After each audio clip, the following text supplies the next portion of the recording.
Hey, it's Sarah Burke here from the Women in Media podcast. And before we get started on a new episode, could I get you to hit like, follow, subscribe, hit the bell, whichever app you do your podcast listening in.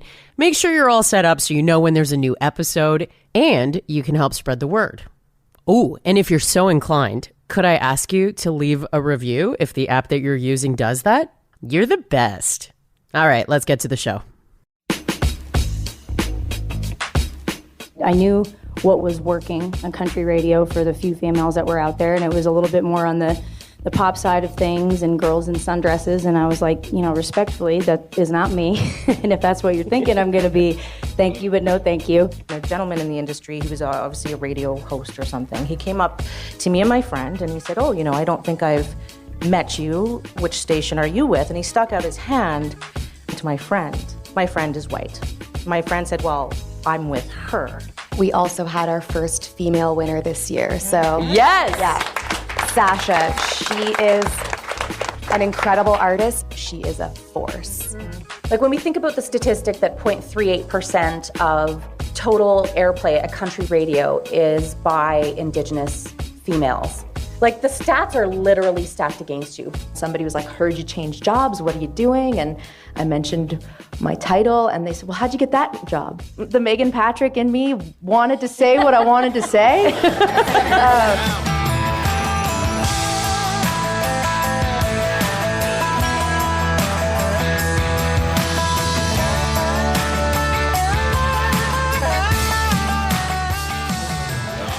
Hi, good morning. Good morning, everybody. Apologies for my frog throat, but it is the CCMAs, right? My name is Warren Koptic. I'm on the board of directors of the Canadian Country Music Association. Thank you so much for coming out this morning. This is really great to see a full room today.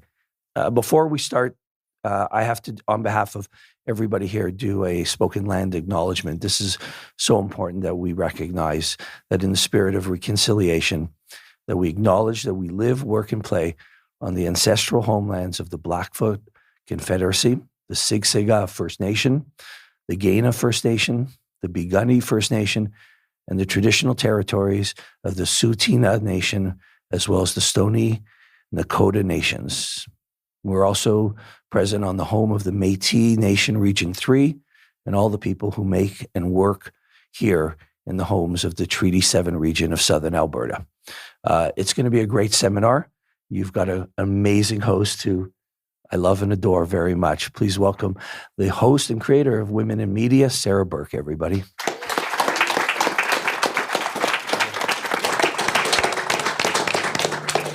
Thank you so much for being here. This is the first live taping of the Women in Media podcast. And the CCMA week is always jam-packed, so I thank you for your time and putting an hour in your calendar for this. Fabulous women in country music we are amongst. And I want everyone to introduce themselves and sort of how they got into country music. Some of us really didn't plan to be here, I don't think. We're going to start with one of my former colleagues, Nicole Ianturno, who is the manager of events and sponsorship at SiriusXM. Thanks, Sarah. My name's Nicole Ianturno, and really I'm one of those people that didn't expect to be here. I originally wanted to be a doctor. And then I got to university and started, kind of working in that space and realized this isn't really for me. And I started volunteering at a music festival probably about 15 years ago. And I was like, I feel like I could really do this. And I didn't know that that was an option for a career. And then after that, I ended up working at Caris and the Juno Awards. And then I also worked at Dynalone Records. And for the past 4.5 years, I've been at SiriusXM doing the sponsorship and events for Canada. So really happy to be here. So thanks for having me. Meghan Patrick, you probably know her face. She is next. How did you find yourself in country music? Because you were a sporty person growing up. Yes, I was kind of similar to you before. I mean, music was kind of always there, but before I really got serious about it, I was a competitive snowboarder, and that was my dream and goal for a long time was to go to the Olympics. And then my senior year of high school, I had a really bad fall. I broke my back, dislocated my shoulder, snapped my collarbone, severe concussion. Kind of made me rethink things. And music was kind of the thing that helped me get through the healing process. It was a very depressing time in my life. And so I was listening to a lot of music and starting to write some music. And when I came out on the other side of that recovery, I had this new passion, and it felt a little safer also for my body, not so much for my ego, but definitely safer for my body. So, and I played in a lot of different bands over the years. I played in a 10-piece funk band when I was in college, Tower of Power kind of thing. And I played in a bluegrass band, which I called my gateway drug to country music. And then I eventually landed as a solo artist, and it felt like I just naturally, the songs I was writing, they were country songs. So now here I am. Here we are. Morgan James next. MJ, when I was asking you for your bio, I'm like, whoa, you do all of these things? Take it away, sister. Thank you. I'm Morgan James, aka MJ. And yes, I'm the music director, radio host, do programming for NCIFM and now Country 104.7 in Winnipeg. And I started 10 years ago at a pop station with these two women right here who I've been friends with ever since, so I have to say that. Pop station, then moved to a hip hop station, which then flipped into a country station. We're going to hear about that, don't worry. Yes, we will. And been doing it and in love with this industry ever since. So pretty cool to be here. Thank you for being here. Desiree, Dorion is next. Yeah, good morning, everybody. I make my home in Dauphin, Manitoba, which we are famous for being the home of the longest-running country music festival in Canada. I'm also a member of the Opaskwayak Cree Nation, which is in Treaty 5 in northern Manitoba. And I got into country music mostly because I lived in a small town. I grew up in Dauphin. It's a town of about 6,000, 7,000 people. And we have one radio station in town, and guess what they play? Country music. And my house was a house where we always had music on the radio. And so I grew up, 5, 6 years old, paying attention to the lyrics of the songs.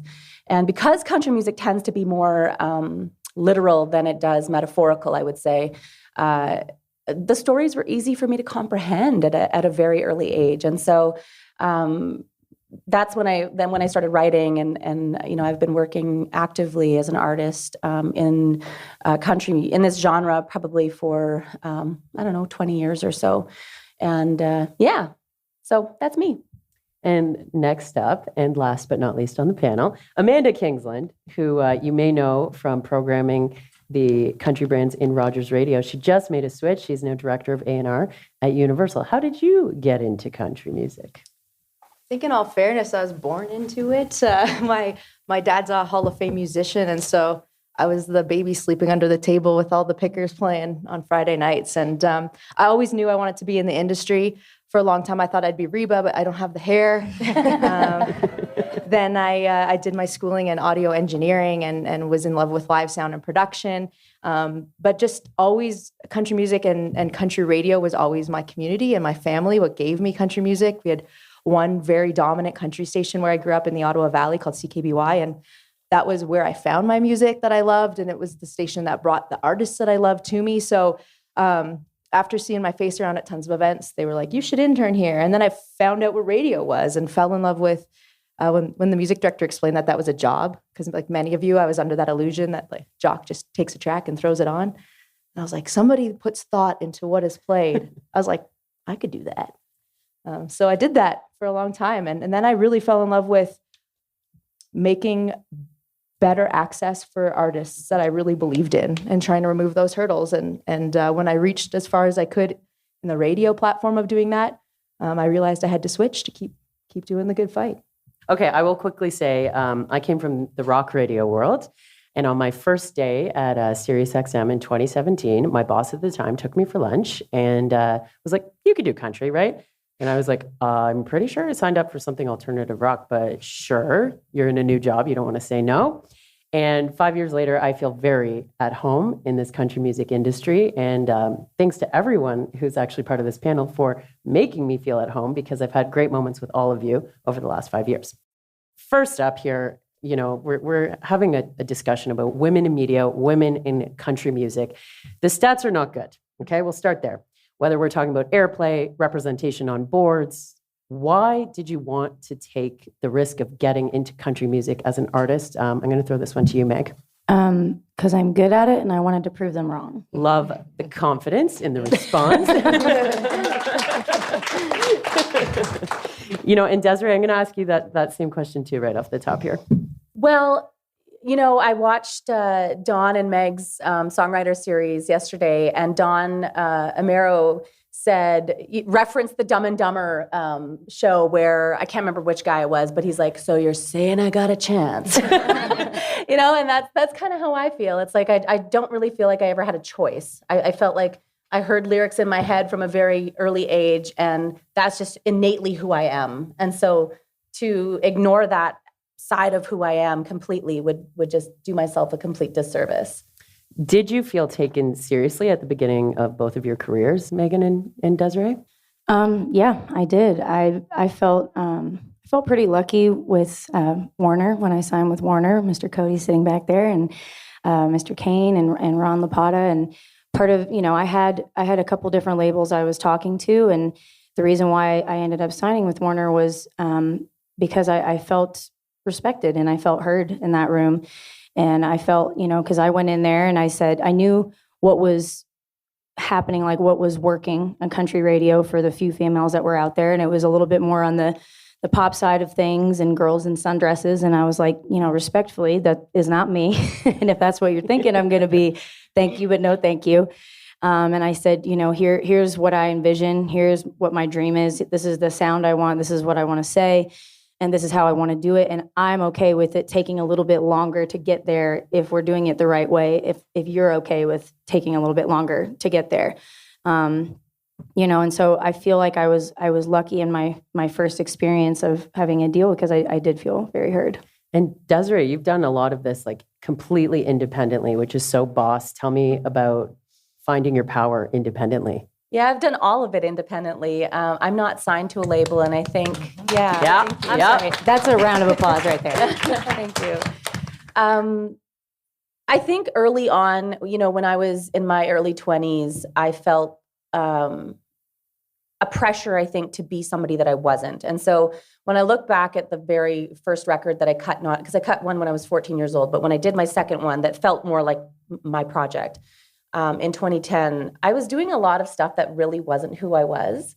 And I was doing that because I was trying to fit into this mold. And I lacked confidence, to be honest, about, who I was as a person and as a woman. And it's only now, I think, in the last probably year or 2 years, 3 years maybe, where like I'm dressing how I want, I'm singing the songs that I want to sing, I'm saying what I want to say, and I feel like I'm really starting to just come into my own and just own who I am unapologetically. But it took a while to get there.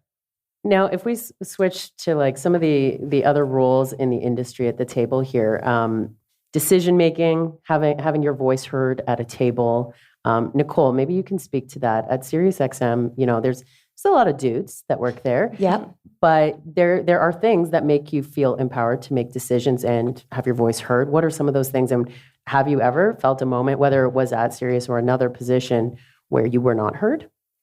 Yeah, I think it's definitely important in any job really to have a team that believes in you, and really, it starts with management. And if you don't really have a good manager, maybe seek out a great mentor, because those are the people that will support you and make you feel empowered in your role. And luckily, I report to 2 amazing women that sort of let me run with everything. And from my very first day, they just said, we have all the confidence in the world with you, and you seem very capable. So just do it and make those decisions. Like, don't second guess yourself.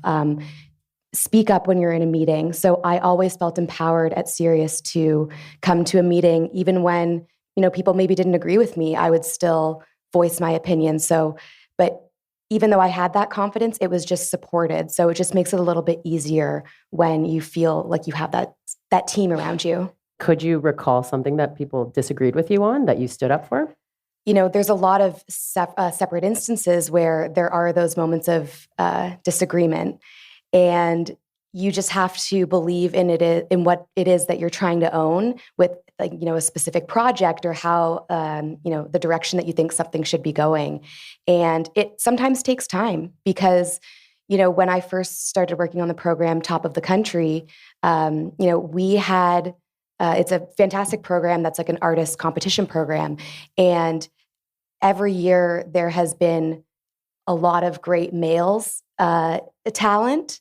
And, that's not to take away from them, but there were a lot of great females. And I don't think that they were necessarily getting the visibility. And I was really fighting to say, maybe this person doesn't have a label or maybe they don't have a big team behind them, but like they can sing. And we should really be, if we're those people making those decisions in the room, like we need to step up and put them, in that platform and give them the space and elevate them, because who else is going to do that if we're not going to do it? I remember actually with Top of the Country specifically, there's so many submissions to go through. You could fall into a situation where like, if it's last minute, that you don't get a chance to listen to everything, right? And Nicole, for instance, being like, oh my goodness, I know the name is unknown, but like, check out this link. Like the people who make sure that every little piece of the puzzle is considered, like you, are very important in this industry. So we also had our first female winner this year. So yes, yeah, Sasha, she is an incredible artist. And if you haven't heard of her, I really suggest you should check her out because she is a force. And there's a few other things that we should mention about Sasha. First woman to win Top of the Country, but also like a Black woman in that space. Yes. I think it's fantastic. It's long overdue. Thank you from our very passionate audience for that. Morgan, decision-making around the table. You told me a little bit about your story. I have a solo episode with Morgan coming out, and we could have gone on for 4 hours, I swear. But you started in the sales end of radio and then made your way into on-air, and then now you're programming country. Did people always take you seriously? No. and even now, still. There was one woman, I remember you telling me though, that like built you up and told you need to be in the room. Yes. Talk about that. Her name is Linda Russell, and she had been in radio for, at that point, I think 20 some odd years. And I met her when I was working for my boyfriend at the time, who owned a business, and she came in to sell us advertising, and we clicked. She saw that who was really running the business, and we clicked. And then when my boyfriend and I split, I found myself with no money, no job, almost no house, and I called her and said, "Hey, just to let you know, I'm no longer there." And she said, "Well, what are you doing now?" And I think I was working at Stitches at the time, and she said, "No." She said, I'm going to get you an interview at a new station that was opening, which was the pop station. Got the job, and sales was great. But I ended up telling off our morning show host in a conversation, and then was called to lunch by the program director. And I thought I was going to get fired. And he offered me a morning show gig. So again, but ever since then, I've had to really prove myself constantly, and even to this day.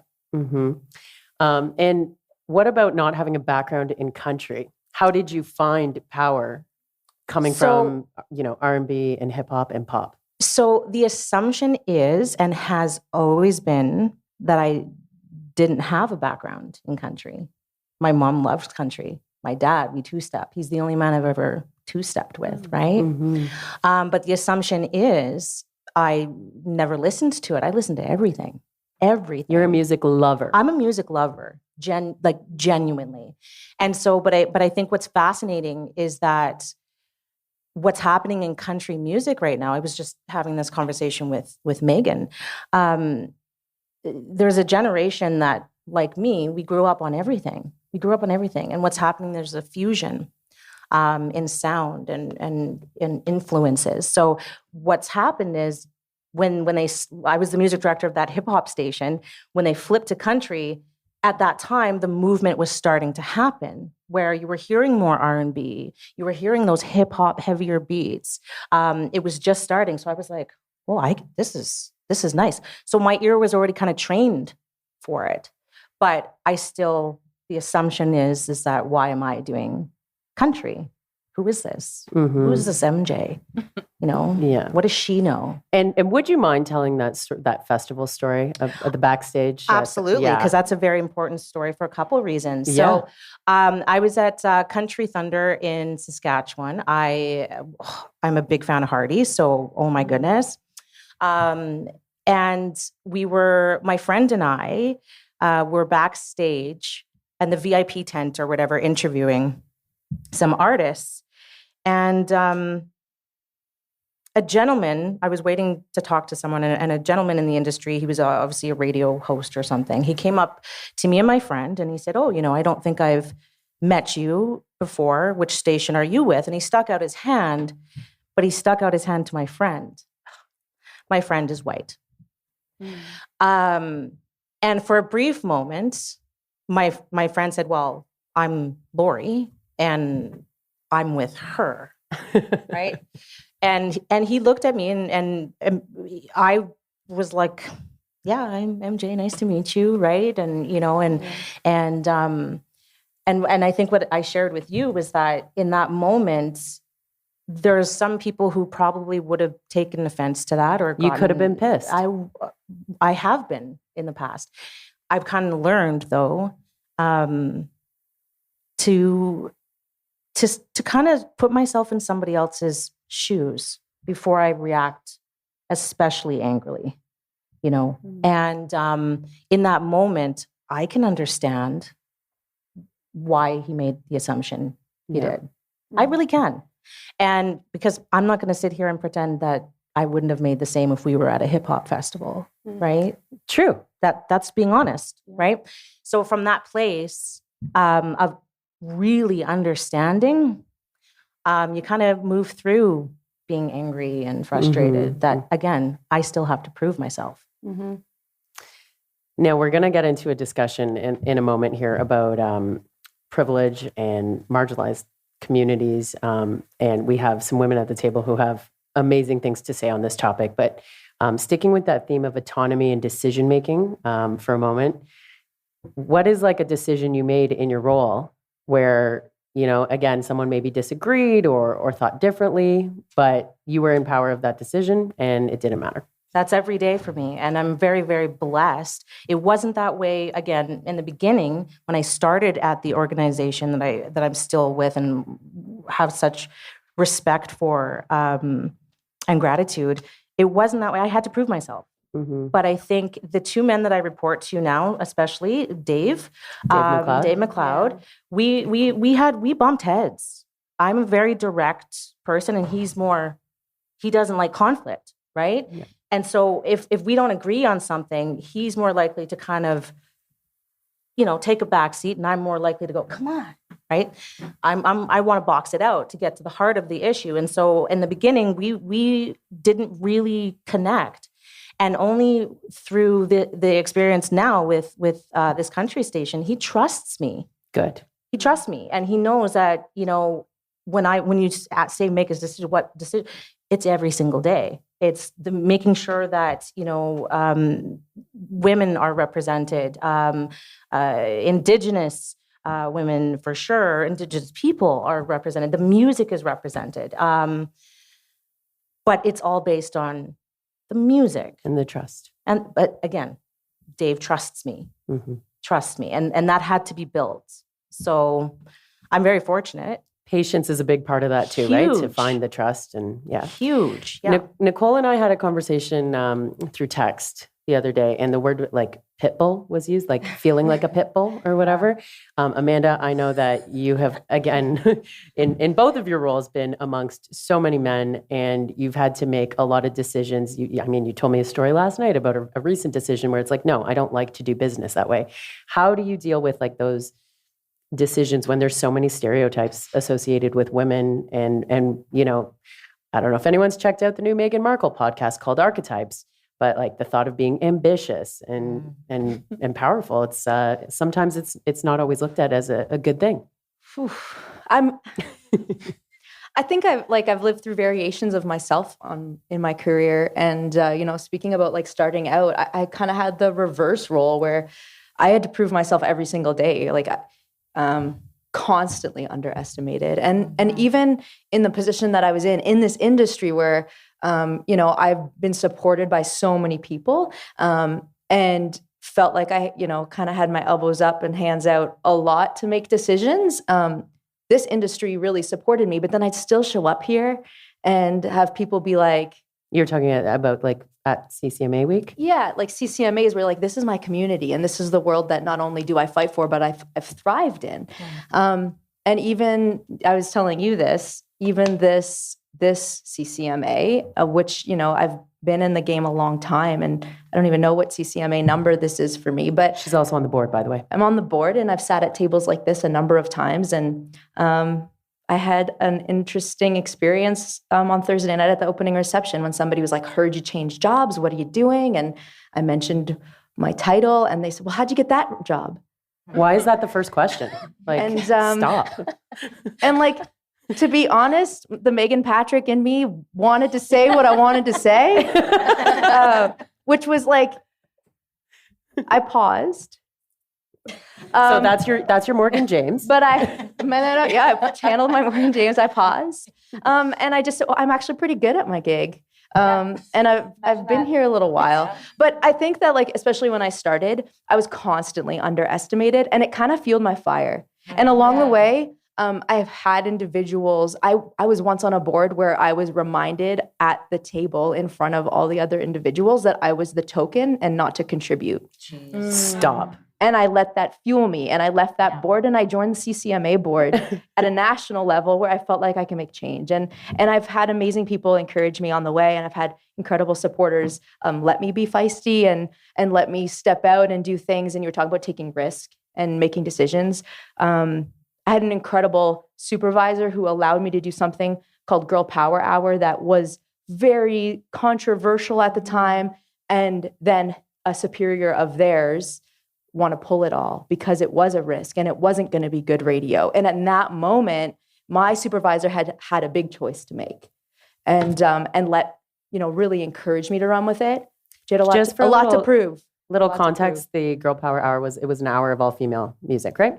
Right. Continue what your yeah. thought No, there. it's just you have to pick those battles, and I am feisty, and every single day I was asked if it was the hill I wanted to die on, And the answer was always yes. yeah. Well, I would say like 98% of the time it probably was. Yeah. Okay, so there's a big discussion around intersectionality with women and marginalized communities in music specifically. Desiree has been so helpful in how I wanted to approach this discussion. I wanted to thank you. And going back to what Morgan was saying, you can turn people away. You can decide to brush people off if you feel like they're being disrespectful. Even a discussion about land acknowledgement this morning, Desiree offered up something that I hadn't considered, and thank you for that. Yeah, you're welcome. So I always appreciate that. And I have some notes here I want to actually bring up here. On the intersectionality of all these things. So Jada Watson, you referred to this study in our sort of group email thread. She is a musicologist from the University of Ottawa. And the stats that we're going to talk about right now, 2005 to 2019, media-based stats. A lot of people in the room would be familiar with media-based. And out of 1,300 unique artists, 95% of them white, 1.4% Black, 0.8% Indigenous. So when we talk about women getting into country and how that's an uphill battle to begin with, there's another layer here. For women specifically, of 57% white artists, 32% are women. For Indigenous, 0.38%, not even 1%. For Black artists, 0.46%, not even 1%. And Amanda and I were talking about this last night too. It's really easy to place blame in certain areas. And, I have been like on social media castrated about things like this. I work at a radio station in Toronto called Indie 88. And an artist actually sent me a message blasting us for our all-white staff. And, I don't know what to say sometimes in those situations. But what I'm getting at here is you can fight or flight.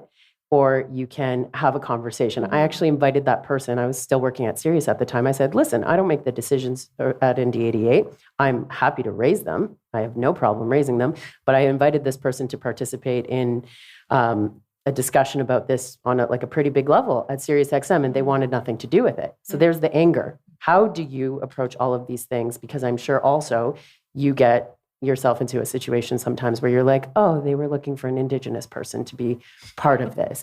That is a really good question. And it's one that I really legitimately do struggle with sometimes. Like, I know that I have been given opportunities.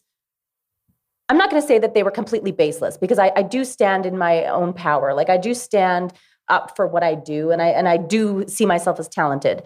But I do recognize that I have been given some opportunities because of my indigeneity.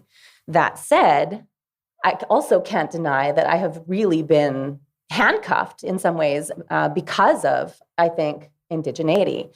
And as I've gotten older, and I think what I try to do now is just be myself. Like, and I know everyone says that, just be yourself, but when I started writing songs about intergenerational trauma from residential school, and when I started talking about those things through song, through art, that was really when I started coming into my own as an artist. And when people started to turn, and say, hey, like, who is that?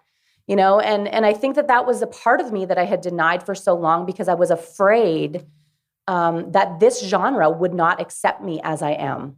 And that's just the best advice I can give for emerging, particularly Indigenous women. Just be yourself and work your ass off. I do actually want to bring this up right now. As a group, we've discussed, Desiree does some work with the Chanie Wenjack Fund. So that's Gord Downie of the Tragically Hip and Chanie Wenjack. The two families came together. It's a nonprofit organization. And we're going to be donating some portions of our honorariums today, as National Day for Truth and Reconciliation is coming up on September 30th. And I know you attach yourself to a lot of projects like that because of how much that means to you. But maybe you can speak to like some of the things that you think would be more helpful, so that those thoughts that you just shared about how you didn't think country music would accept you at the beginning, how can we go back to like getting people in the industry in a different way? Oh man, because it is like, when we think about the statistic that 0.38% of total airplay at country radio is by Indigenous females. Like, the stats are literally stacked against you, but you also can't deny that this is an entirely systemic and cyclical issue. This is what Amanda and I were talking about last night. Yes. Yeah, that like, we need more mentorship opportunities for Indigenous artists. I remember you came through a mentorship program. Was it with Manitoba Music? Yeah, with the Indigenous Music Development Program in Manitoba. We've got a killer program in Manitoba. Alan Grey Eyes was heading that program back in 2008, 2009. And it was because of his mentorship and his work in this area that I was able to hone my skills as a business person. And really apply my business skills to this industry as an artist, understanding royalty collection and all of that stuff that goes along with, that is so crucial as an independent artist. But going back to the systemic issues, I mean, I think that mentorship is key. Holding doors open for people, as you're busting through doors to break the glass ceiling, holding the door open for women behind you on your way up, I think is crucial. I think that on the other end of it, we look to DMDS, for instance, as the source to radio. But it's a music distribution program for anyone in the room who's not familiar. Right. So going back to the radio stats, I mean, that's typically where radio picks up their music, right? And so theoretically, they can only play what they're delivered. And if the songs aren't in that database, it's cyclical in the sense that like the bulk of artists who are getting airplay are signed artists. And if you're not signed, then it's more difficult to get airplay. But if you're not signed, then you don't get airplay. So it's like a cyclical back and forth issue that, it is systemic in that sense. And Amanda, I'm going to throw to you here for a moment too, because like we were almost talking about, like on our side of things, the ratio, literally the ratio of what we receive, whether it's in a music programming sense, in a hiring sense. Before I left Sirius, we were looking at hiring, and in the music department, I was like floored. I was like, okay, well, I know what I need on my bench, on my team, and I don't have anything represented there in the resumes that I got. Like, and I'm sorry to say this out loud, but like I did not need another white male programmer, So some of that stuff is really hard. And again, nothing to take away from talented white men doing great things in this industry. And I've had some great mentors and some great support over the years as well. But Amanda, that ratio, how do if we're talking about one of the key themes with National Day of Truth and Reconciliation this year, as it pertains to the Downie Wenjack team, is reconciliation. So maybe there's a way to do a program of some sort to mentor people into this. Yeah, I think the biggest thing that we all need to do is like kind of take inventory of where we look and who we speak to and what we're sharing and who that's reaching, and take responsibility for whether or not that is going far enough, whether it's deep enough, whether it's reaching all communities, all pockets. And I think that that's twofold. I mean, I think that a picture of this panel speaks volumes. I think that seeing somebody in front of you speaking that looks like you or reminds you of you makes you believe that you can do it. Yeah. And that representation hasn't been present in numerous years. And so the little girl sitting in the front row who sees nobody that looks like her doesn't think, shit, I can do that. Yeah. And so I think a picture of this panel of women who look different, believe different, got here differently is really important. And I think not only should it be shared by those who invited them here, but everybody attending and everybody around you, because it's everybody's responsibility. And I think that as a programmer, things are delivered to you 100%. There's a process, but there's an onus. If you don't have what you need, go looking for it and ask the people around you how to find it. And I really encourage everybody, if you love music, are you doing a good job in buying tickets to support the people that you want to see, in streaming their music, in asking for it?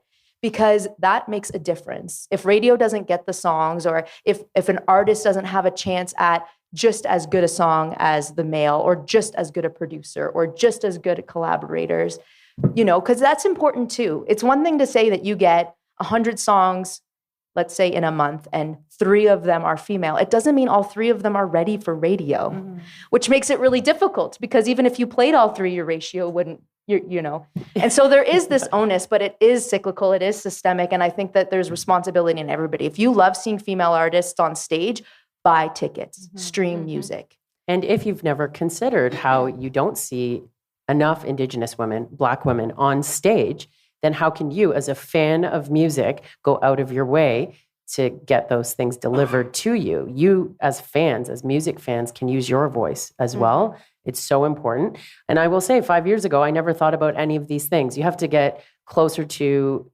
seeing all the setbacks and challenges in order to care about it more. When I first started working at SiriusXM, I was handed over this channel. Hey, you're programming this Indigenous channel. And it took me like a month before I asked the question, why isn't an Indigenous person programming this channel, right? Like there's an onus on each and every person in this room listening to this taping after. We're having some uncomfortable discussions. I think having an open heart, open ears, open mind to hearing people out is a big part of this. That's where it all starts, the basis of everything. But there is a segment that ends this podcast where it's all about lifting other women up. I would love for each of you to nominate a woman in media. Doesn't have to be front and center, could be behind the scenes, who you think has an incredible story that could be told on this podcast. And we will start with you, Nicole. Great, put me on the spot. I actually have 2 people, if that's okay. Go for it. So on the artist side, I would really like to put forward Kelly Prescott. That was mine. Oh, sorry, Meghan.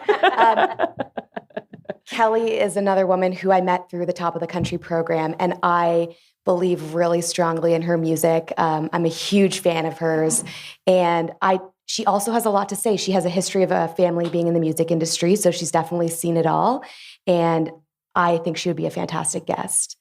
And on the back end of things, I would really love to suggest Alana from the CCMAs. We work really closely together on the Top of the Country program over the past 4 years. And she's someone that, maybe a lot of people wouldn't, you're not going to see her on stage necessarily, but she is super integral. And she's holding this week together. Yes. And to put it, making it all work. And she works so hard and she really loves what she does. And I think she'd be a fantastic guest. It's okay if you want to talk about Kelly. We can have a lot of Kelly Prescott in the room here, but I'm sure you have another woman that you... I mean, now I'm trying to think of something. You want me to come back to you in a sec? Drawing a blank. Sure. Okay. Morgan. Who I suggested when we last spoke, Linda Russell. She started in radio in the 80s. And I remember she would tell me stories about what it was like, especially when it was the boys' club. The Hey Toots. That's exactly what she would talk, but she would coach. She took how many was there? 5 young girls who were starting in the industry. She really mentored us. She took us under her wing and said, this is what you can expect from the guys, and this is what you have to do to kind of navigate this world. And so to be $1 million saleswoman from in the 80s to 90s to even now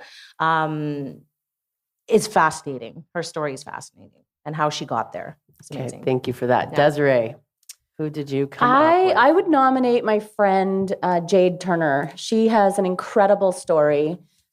She grew up in Mistapewistic Cree Nation, which is, I believe, also in Treaty 5 territory in northern Manitoba. Incredible voice. I've heard this girl sing live, 100, 200 times, never misses a note, and just killer vocal range, and also an incredible writer. And I nominate her.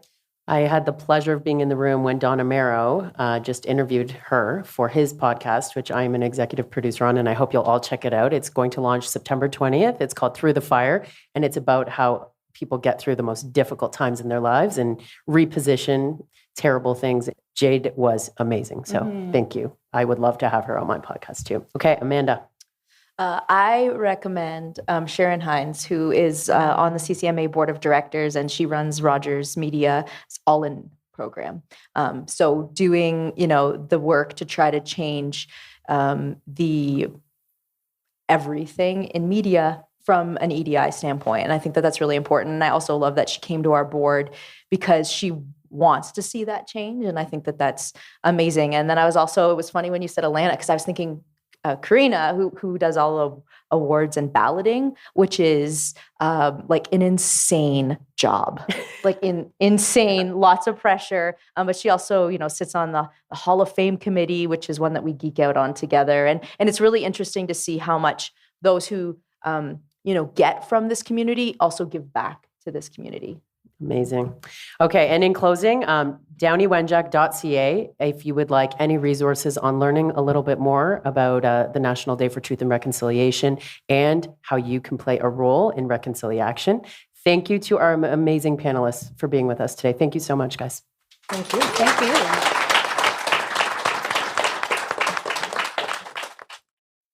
Hi, I'm Matt Kundle, host of the Sound Off Podcast, the podcast about broadcast. Every week since 2016, we've been bringing on broadcast leaders to talk about their experiences in radio, what they've seen, and where they believe it is all going. If you live and love radio, subscribe to the Sound Off Podcast with Matt Kundle wherever you get your podcasts. Another Sound Off Media Company podcast.